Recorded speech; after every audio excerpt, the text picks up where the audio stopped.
Okay, hi my class. So we've just been out for a walk, me, Harley and Bella. So they are all in the car with me. Bella's in the back having a lie down because it was a little bit of a muddy walk, wasn't it, Harley? We went for a swim in the lake. So he's probably going to kiss me while I'm trying to read to you guys. Mwah, thank you. So we're on chapter 6 now, and it's how not to score a goal. I've told you how I'm always having accidents. Today's example spilled my breakfast all down my front. Princess Lala jeered and told Trisha I needed a bib. She doesn't know about the note yet. I'm sure Acne Man keeps giving her funny looks. Anyway, bar charts. There must be something interesting I could think up. Maybe I could do something about my accidents. How many times have I banged my head? Loads. How many times have I hurt my knee? Lots. There was only one really cracking accident I had when I did both knees in at the same time playing five-a-side football on the school's AstroTurf pitch.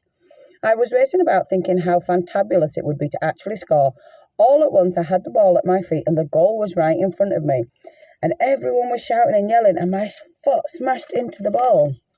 Anyway, it scored and the goalkeeper jumped and his arms went up and the ball whizzed straight over his hands and into the net. Brilliantissimo! I had scored. Me, Jack, scored. I turned and ran down the pitch and did the slide. You know when you score and you throw yourself down on your knees and you slide across the grass? Wonderful. Unless it's AstroTurf. If it's AstroTurf, it isn't like sliding on glass.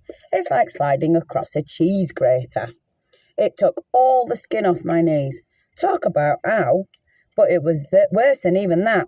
I thought everyone had been cheering when I scored that goal, but they weren't. They were bellowing at me to stop. I had been racing up and down the pitch so much, I'd clean forgotten which way I was kicking, and I scored in my own goal. But remembering that did get me thinking about the bits of the body that get the worst of it. Which bits do you think get hit the most? Head, elbows, knees, bum?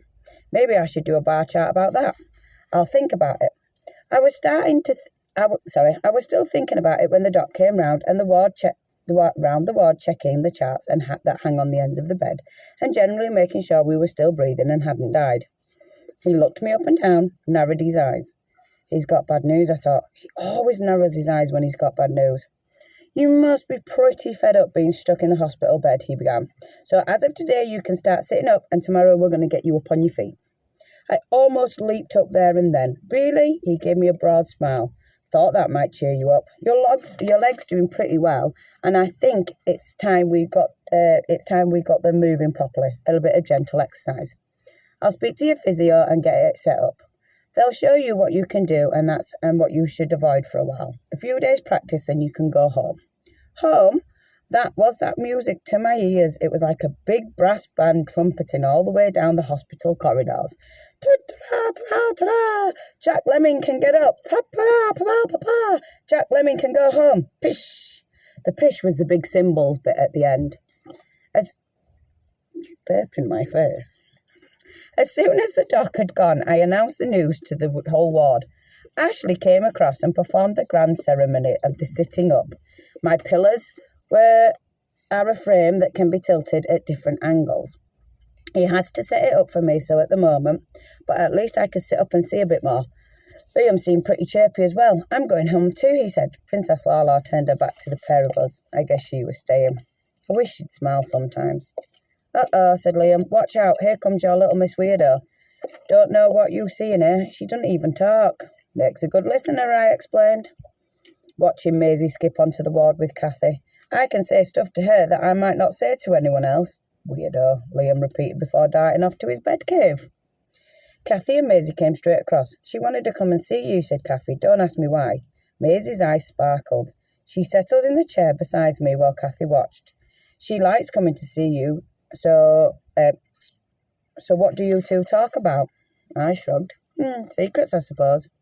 I shrugged again and Kathy laughed. My, that's two of you not talking. I'd better go away before it spreads even further and we have an epidemic of silence through the hospital. Okay, I don't mind. I'll go talk to Ashley. Have fun. As she crossed the ward, Acne Men beckoned her over. They kept laughing and snatching glances. Very odd. She fancies him, whispered Maisie, as if she'd read my mind. Ugh, how could you fancy Acne Man? Doesn't matter. It'll end in tears anyway. It always does. How do you mean? People never stay together, she said simply. They always split up. My parents haven't split up. I bet they will. Don't say that. What would you know anyway? They always do. None of my friends have got both parents. Some have got two dads and some have got two mums and some only have a dad or a mum, except Sophie, and she's got three dads, one proper and two stepdads. Well, my parents aren't going to split up, I said staunchly. They won't bother to ask you, snorted Maisie. Don't be so stupid. I'm not stupid. You keep your voice down. I don't want anyone to hear. All right, why not? And don't say because. Why can't anyone hear what little Miss Smarty Pants Alien has to say? Maisie scowled back. You won't tell. Cross my heart and die from afar. Okay. My dad's gone a few months ago. One day he was there and the next day he wasn't. Neither of them said a word. They never told me, so now I'm not telling them anything either. I don't speak to Mum. Haven't spoke to her for ages. You're crazy. Not. How long are you going to be keeping that up? 7 months. Mum thinks there's something wrong with me and that's why I'm here. They keep trying to make me speak, but I won't. You can't not speak forever. Can if I want, Maisie sulked for a bit. She eventually murmured. It's gone on so long, I can't just start again. If Mum knows I could have spoken this whole time, she'll be furious. No, she won't, Will. And when my mum's cross, she's like a tiger on fire. A tiger on fire, I repeated, puzzled. You'd be cross if you were a tiger and you were on fire, wouldn't you, said Maisie. And tigers are dangerous, so a tiger on fire would be really, really dangerous. Stop laughing, it's not funny. I tried to look serious. Are you going to stay silent for the rest of your life? No, stupid. Only until I'm 18 and then I can leave home. Harley, thank you for cleaning the mud off me. We're reading. Read to the students. Say hello and read. Okay. 18. Maisie, that's in 9 years from now. You're mad. You can get stuffed, she swore. She jumped up, flounced across the ward, grabbed a very surprised Kathy from the desk, dragged her from the room. Get stuffed yourself, I muttered. But she'd gone. Girls, they were always trouble.